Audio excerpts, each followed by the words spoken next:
Sudden silence. And I didn't even open my mouth. Good evening and welcome, everyone. Thank you very much for joining us.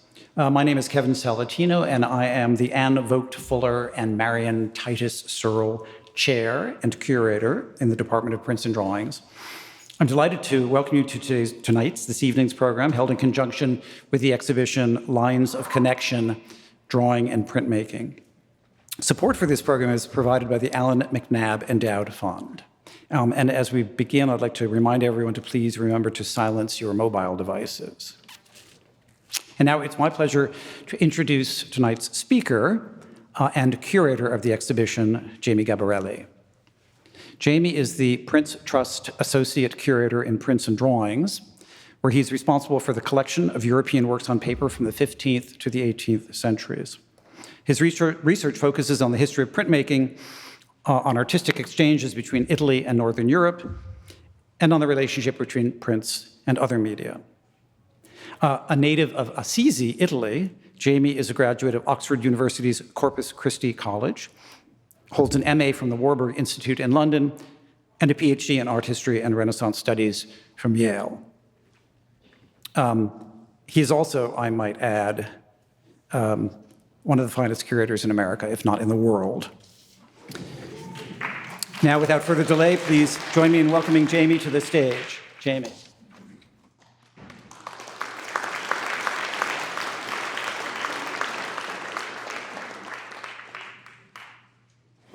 Thank you very much, Kevin, for that very kind introduction, and thank you, everyone, for being here tonight. It's wonderful to see so many of you. I am delighted to be able to share an introduction to Lines of Connection, which is the exhibition I co-curated with my friend and colleague, Adina Adam, Assistant Curator of Drawings at the Getty.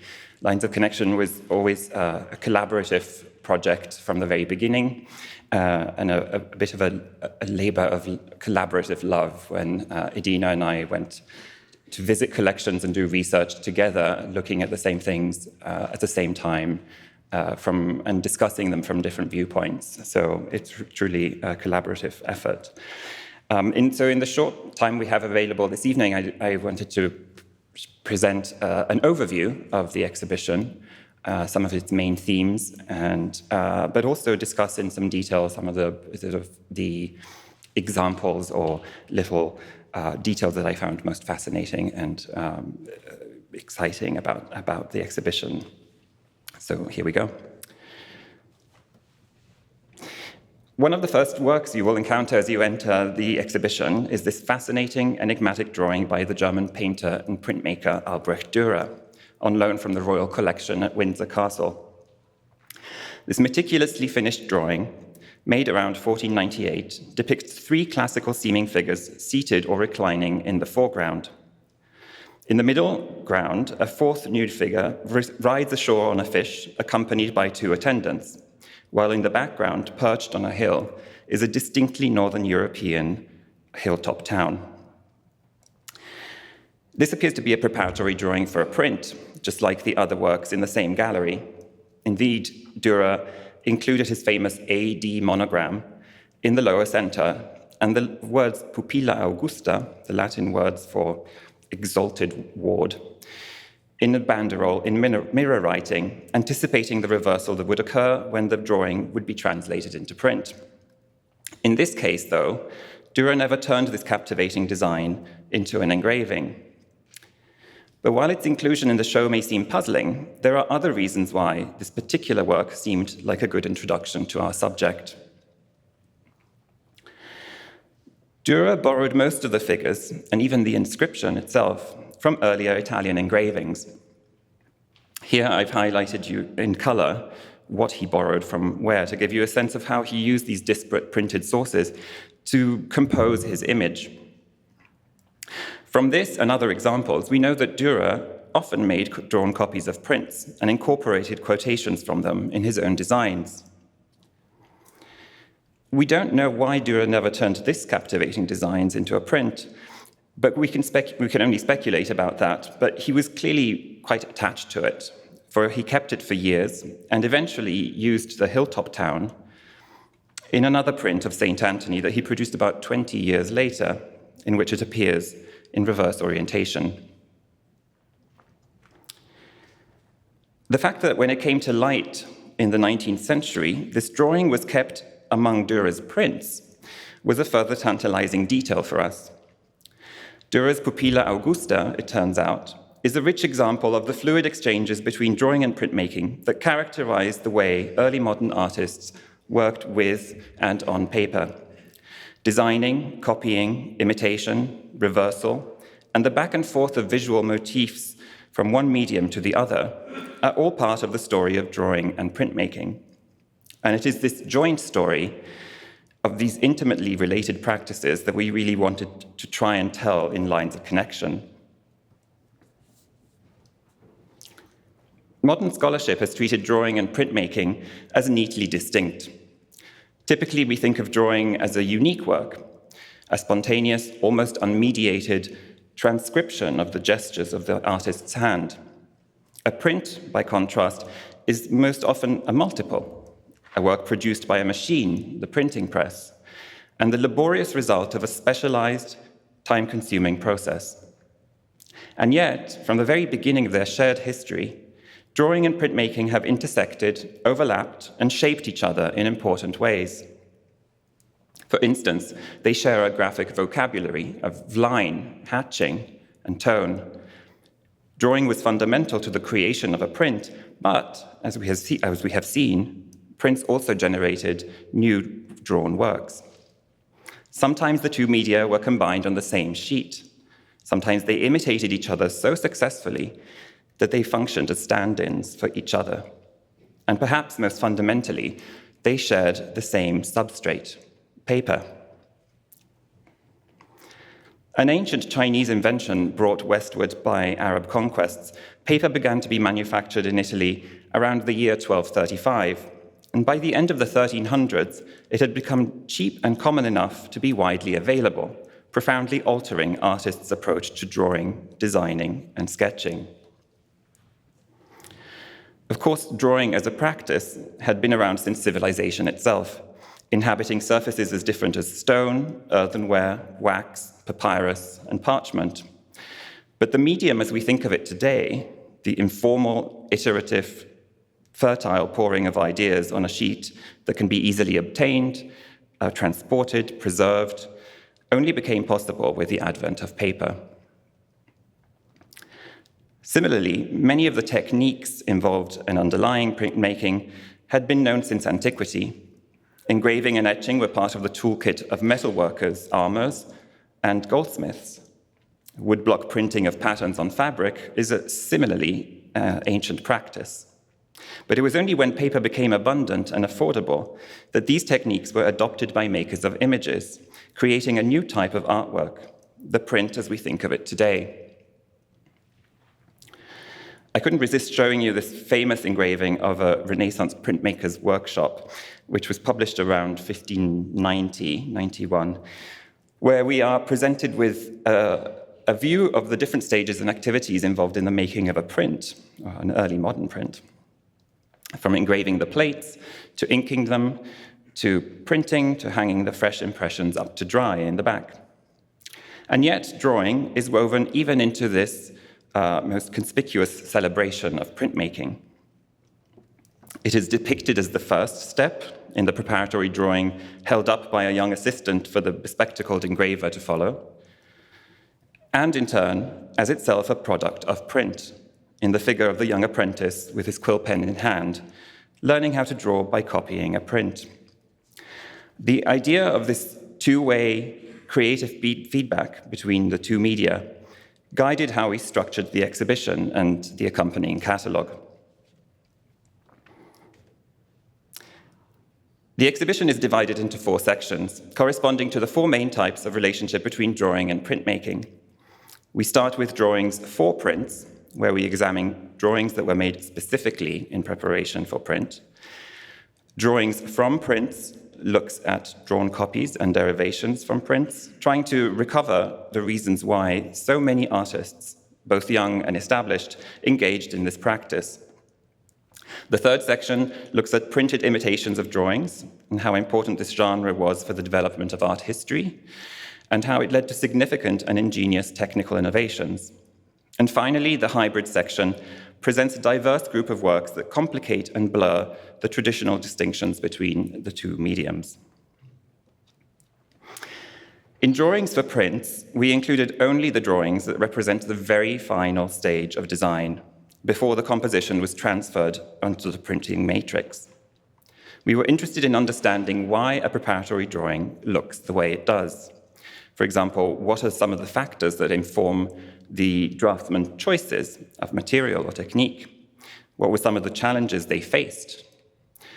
One major distinction that can be drawn in this group is whether the artist was drawing for himself, that is, the draftsman is also the same person as the printmaker, or whether the artist was preparing a drawing that would be turned into a print by someone else. A great example of the former category is this magnificent pair, a drawing by the Dutch artist Hendrick Goltzius, and the brilliant engraving he made after it. Even though Goltzius was drawing for himself, he worked up this complex composition of interlocking bodies to a high degree of finish.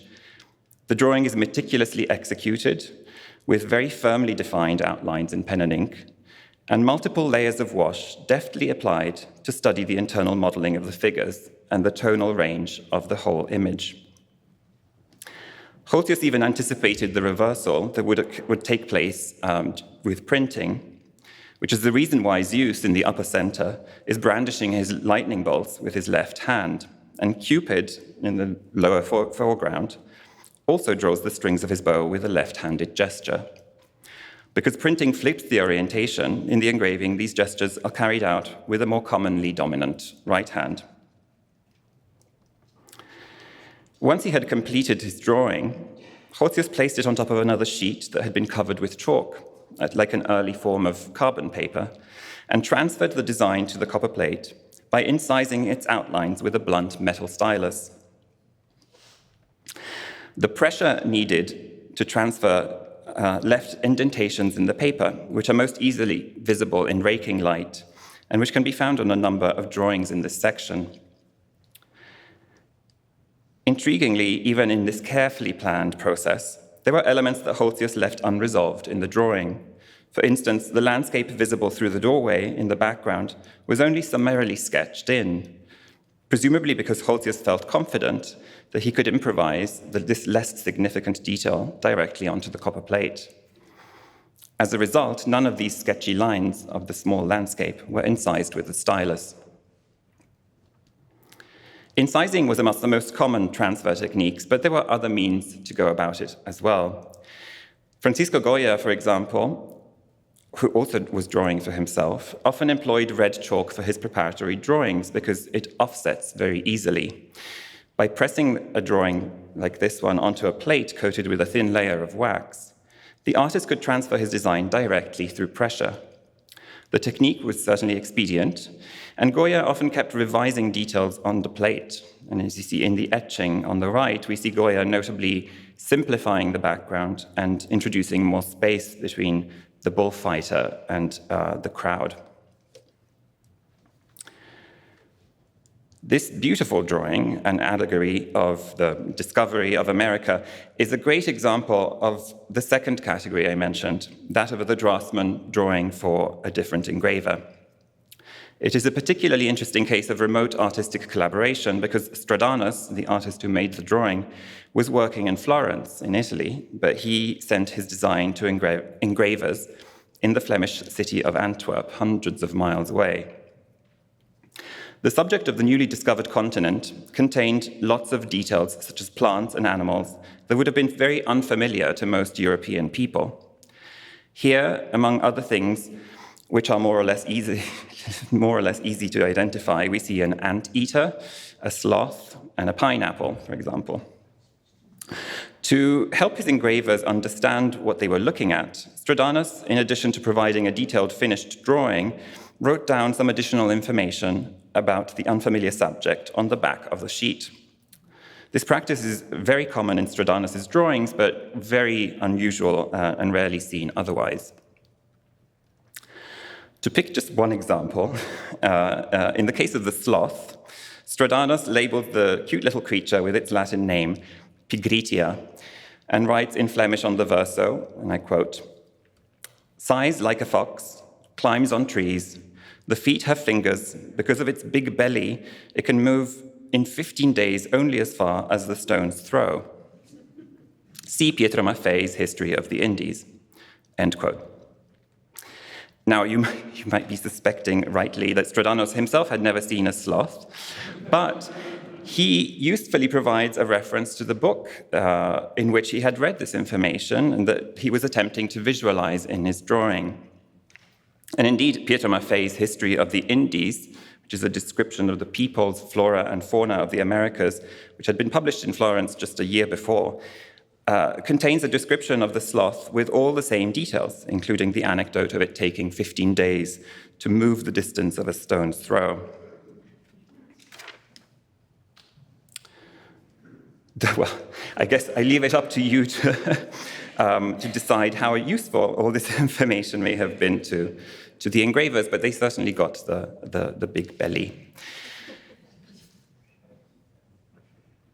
The section devoted to drawing from prints explores some of the main reasons why artists and amateurs alike made drawn copies of prints throughout the early modern period. Because these works are copies, they have, with very few exceptions, been dismissed by scholars and curators. But drawn copies of prints were a crucial part of learning how to draw, and a genre in and of themselves, and also a ubiquitous component of the creative process of major artists. This extraordinary drawing by Rembrandt, a very generous loan from the Lehman collection in New York, is undoubtedly one of the highlights of this section, if not the exhibition. It is the largest surviving drawing by the artist, and in a rare occurrence, it is also signed by him in the lower right corner. If the composition looks familiar, it's because the drawing is based on Leonardo da Vinci's fresco of The Last Supper in Milan, today one of the most instantly recognizable icons of Italian Renaissance art. But Rembrandt, unlike other artists of his generation, never went to Italy. He never left the Netherlands, in fact, but he did have a large collection of prints. And through these, he could learn about works by great artists he did not have access to in person. We can be certain that Rembrandt was copying this very engraving by Pietro da Birago because it is the only translation that includes a small dog in the lower right corner of the image, a detail we also encounter in Rembrandt's drawing. If we get closer, we realize that Rembrandt started by making a more conventionally accurate copy of the print. You can see the more defined and refined features of Jesus underneath the bolder, sketchier lines. But then he either lost patience or decided that what he was most interested in was the way Leonardo composed his image. Perhaps the way he was able to depict a variety of emotions rippling through this group of seated apostles. And personally, I think this is it's such a compelling work because through it, we really see Rembrandt seeing. We're seeing Leonardo through the eyes of another great master. Aside from training and learning, another function of drawing from prints was to showcase one's skill as a draftsman. This incredible trompe-l'oeil drawing of a tabletop with sheets of paper scattered on it was created to be a conversation piece. And in the gallery, we tried to display it flat to emulate or approximate its original viewing conditions. On this single sheet of paper, the artist drew a faux wood veneer and astonishingly accurate copies of recognizable printed books and of 4 woodcuts by Albrecht Dürer. Admiration of the artist's skill, we imagine, went hand in hand with the delight at recognizing the conceit, of course, after being initially tricked by it. But astonishingly close copies of prints weren't necessarily related to showing off or deceiving. In this fascinating case, the drawing on the right, a loan from the Rijksmuseum in Amsterdam, was commissioned by a 17th century collector who, as a stand-in for a print by Lucas van Leyden, which was unobtainable on the market. The print was unobtainable, and you see it here on the left. It was unobtainable because the print exists in a single impression today at the Albertina in Vienna. So a close imitation of it in drawing was the best a collector could hope for to achieve completeness. The unknown maker of the drawing truly went above and beyond the requirements of his task. After he completed the copy, he passed it through the press with a blank copper plate to impress and emboss on it the plate mark that one would encounter on a printed impression.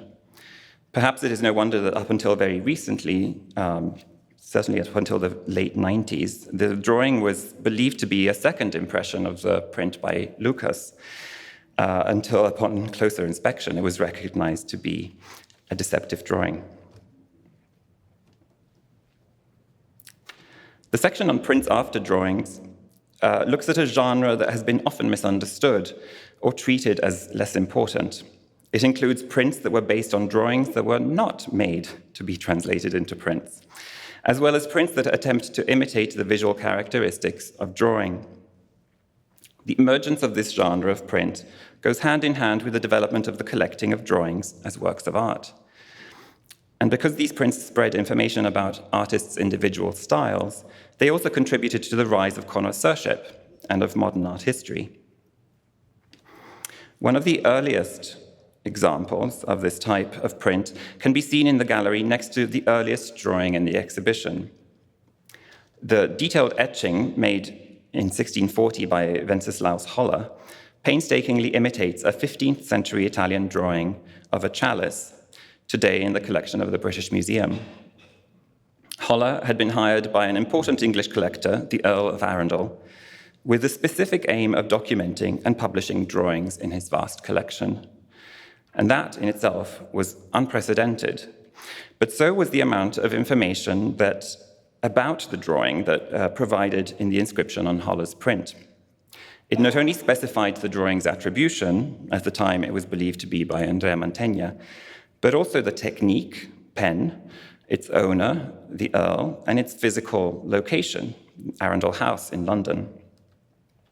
So Holler's meticulous translation and his inscription make the print's documentary function really explicit.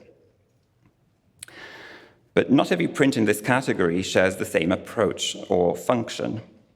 The 18th century collector and amateur Anton Maria Zanetti, amateur printmaker, Anton Maria Zanetti, revived the earlier technique of chiaroscuro woodcut to make colorful imitations based on a group of drawings by Parmigianino that he had acquired from Arundel, in fact. Zanetti knew that in the early 16th century, Parmigianino had created numerous designs for chiaroscuro woodcuts, and he amused himself and his connoisseur friends by creating these antiquarian homages to the Italian artist's designs. While his prints show a great deal of freedom from their models, they do have a remarkably drawing-like quality as well. At the same time, in the 18th century saw the invention and development of entirely new techniques, printmaking techniques, which were created with this explicit aim to better imitate the visual qualities of particular drawing materials. For instance, chalk and crayon manner, and wash and aquatint.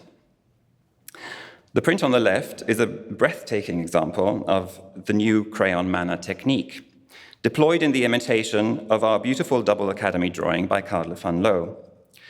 With remarkable ingenuity, the printmaker matched the appearance of the powdery marks of red chalk and printed the plate in a rust red ink. Such works appealed not only to middle-class collectors interested in drawing, but also to art students who could use the prints as authoritative models to follow and copy. And here we see again this feedback loop from drawing to print and back again. With this tight group hang in the same gallery, I wanted to highlight just how technically demanding the creation of some of these printed imitations could be. And these are 18 sheets from a process set, documenting the various stages of creating a single print in a publication that contained 105 of them.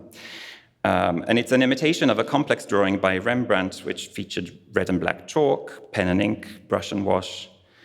And it took well over 4 months for Christian Josi, the printmaker, to get the result he was striving for. And his process included setbacks, mistakes, multiple corrections, starting again.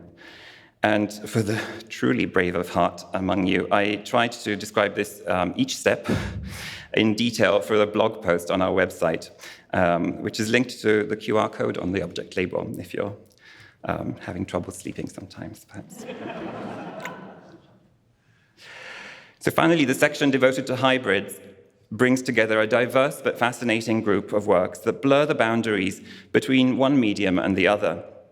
Personally, I find this one of the most interesting sections because it really raises complex questions that take us to the very core of our subject. To navigate this broad category, we identified different ways a work can be defined as a hybrid: material, visual, and conceptual. Hand-colored prints are the most common example of a hybrid work, that in which the materials and techniques of drawings and printmaking are employed together on the same sheet. The application of color by hand to printed images runs through the history of the medium from the very beginning, as you can see in this miraculously well-preserved woodcut of the Man of Sorrows, which is not only one of the highlights, but also one of the earliest prints in our collection. In the exhibition, this category is represented by this magnificent view of the interior of St. Peter's Basilica in Rome, made by Francesco Panini. Such views were enormously popular with grand tourists, or tourists on the grand tour of Italy. So to satisfy that brisk demand in a more expeditious way, Panini etched the outlines of the design on a copper plate. The impressions from the plate were then used as the basis for his careful application of watercolor, and in our example, even highlights in gold. This means that both that works were quicker to produce, but also that no two examples were exactly the same. The notion of multiplicity and uniqueness are central to modern definitions of drawing and print. And these two spectacular works by Giovanni Benedetto Castiglione complicate traditional understandings. They are both monotypes, that is, prints that are made with a technique that produces a single good impression. While the white ground monotype on the left, another generous loan from the Royal Collection, comes very close in appearance to Castiglione's other drawings in brush and oil on paper, our dramatic creation of Adam on the right achieves a visual effect that is unlike any other drawing or print at the time, suggesting some of the reasons why Castiglione decided to use a printing press to produce a unique work. It allowed him to achieve novel effects he could not have produced otherwise. The converse of a unique print is a multiple drawing, which is one way we might think about counterproofs, such as the one you see here. Counterproofs are produced by passing a drawing, most often a red chalk drawing, through the press with a blank sheet of paper, which will receive an offset impression of the design. In this case, the material, chalk, belongs to the realm of drawing, but its duplication is achieved with the technology of print. It follows that the sheet on the left is both a drawing and a type of printed matrix. Like many other works in this section, counterproofs are something in between. Different categories of hybrid converge in particularly complex works, such as William Blake's impressive visionary Satan exulting over Eve. Blake here employed an idiosyncratic and completely novel technique of his own invention that mingled monotype and hand coloring to produce multiple drawings. 3 radically different impressions of Satan exulting over Eve are known today, and the modern term used to describe these works, large color-printed drawings, strives to convey their inescapably dual nature. I will conclude with this astonishing drawing by Hendrick Goltzius, on loan from the Tylers Museum in the Netherlands, and undoubtedly one of the highlights of the exhibition. The drawing weaves together many of the themes we've been discussing. Goltzius, who was both a superb draftsman and a supremely skilled engraver, drew his hand in the unforgiving technique of pen and ink while employing the graphic vocabulary of his engravings. A drawing such as this, which may be placed under the category of a visual hybrid, is neither derived from a print nor preparatory for one. It is true that a year later, Goltzius reused the motif in one of his engravings on a much smaller scale, but this was definitely not the purpose of the drawing.